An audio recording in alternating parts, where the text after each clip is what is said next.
மயூரபந்தம் viewers அனைவருக்கும் வணக்கம். இன்றைய பதிவில் வருகின்ற 12/8/2026 புதன்கிழமை ஆடி அமாவாசை தினமாக வருகின்றது. இந்த ஆடி அமாவாசை தினம் மிகவும் சிறப்புடையதாகும். வருடம் முழுவதும் 12 மாதங்களிலும் அமாவாசை தினம் வருகின்றது. எல்லா அமாவாசை தினங்களிலும் நாம் பித்ருக்களை வணங்கி அவர்களுக்கு தர்ப்பணம் கொடுப்பது மிகவும் சிறப்புடையதாகும்.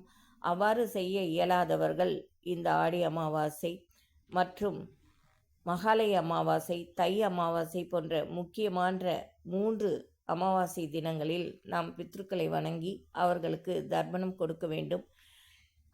அன்றைய தினம் நாம் வீட்டில் குளித்து முடித்து நமது வீட்டிற்கு அருகாமையில் உள்ள கோவில் குளங்களிலோ ஏரி கரையிலோ அல்லது கடற்கரையிலோ சென்று நாம் முன்னோர்களுக்கு தர்ப்பணம் கொடுக்க வேண்டும்.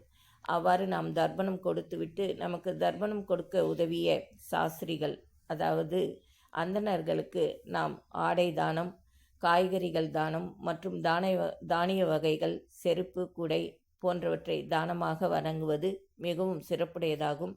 மேலும் நாம் பசுமாட்டிற்கு அன்றைய தினம் அகத்திக்கீரை, பச்சரிசியால் செய்யப்பட்ட உணவு, வெல்லம், வாழைப்பழம் இவற்றை தானமாக கொடுத்து உணவாக கொடுத்து நாம் பசுமாட்டை வணங்கும் பொழுது நமது வீட்டில் பாபங்கள், சாபங்கள், முன்னோர்களால் ஏற்பட்ட சாபங்கள் இவை அனைத்தும் தீர்ந்து நமக்கு லக்ஷ்மி கடாட்சம் உண்டாகும்.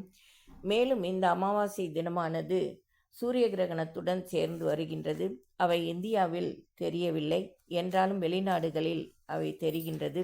இரவு 9-10 மணிக்கு மேல் இந்த சூரிய கிரகணம் நிகழ இருக்கின்றது. அவை 1 மணி 20 நிமிடங்களுக்கு உச்சம் பெற்று அடுத்த நாள் அதிகாலை 4:20 மணிக்கு முடிவடைகின்றது.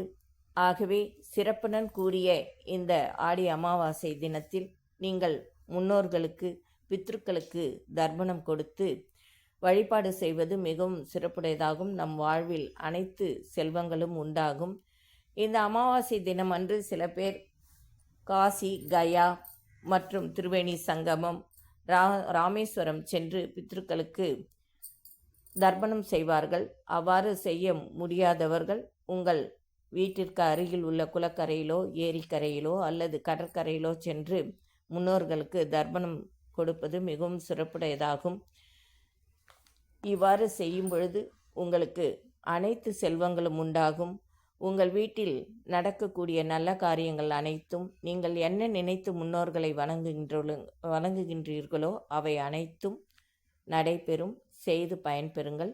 நன்றி, வணக்கம். இந்த பதிவை சப்ஸ்கிரைப் பண்ணுங்கள், லைக் பண்ணுங்கள், ஷேர் பண்ணுங்கள்.